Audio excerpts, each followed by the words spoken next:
Motion be agreed to, and I call the member for Monash. Well, Deputy Speaker, I've been here since the Button Plan and many other plans before it, and I wouldn't be so enthusiastic about Labor's plan for manufacturing in this country from what I've seen before. But I just put to you that Australia's running away from its cheap and amazing fossil fuel reserves to run into renewable energies, and you realise that with the renewable energy coming forth to support our manufacturing industry, the costs of those, cost of power to those manufacturers has gone through the roof, and all you have to do is stand back and observe exactly what's happened over a long period of time in Australia's manufacturing being virtually shipped offshore to China, and in the process of shipping it offshore to China, their emissions are going through the roof, although they collapsed a bit around the COVID exercise where they closed down a lot of their manufacturing. Now we've got major supply chain issues that are affecting Australia directly.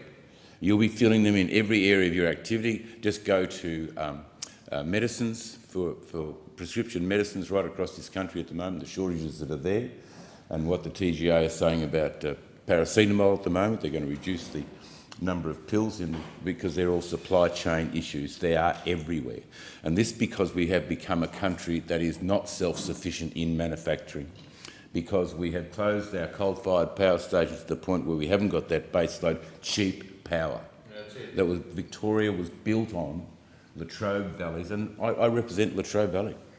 It was built on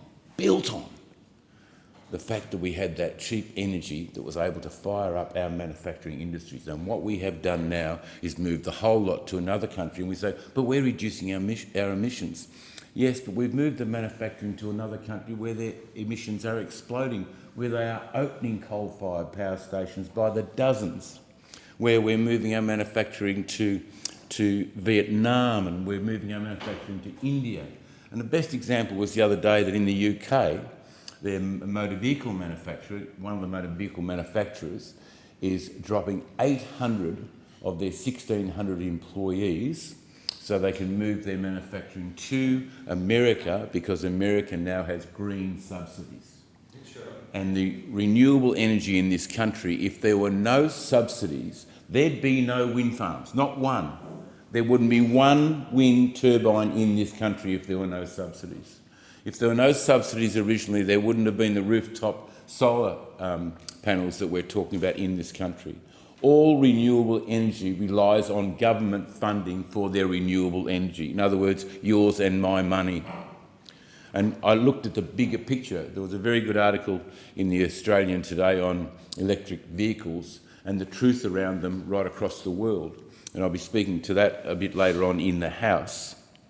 You know, and even when you get so we've gone through time and again closure of power stations in Latrobe Valley, whereby a restructure plan comes in. Governments put in billions of dollars each time, and it seems to go nowhere. So we finally get a manufacturing company that's going to come to Latrobe Valley, and they're going to rebuild motor vehicles to have electric motors in Australia.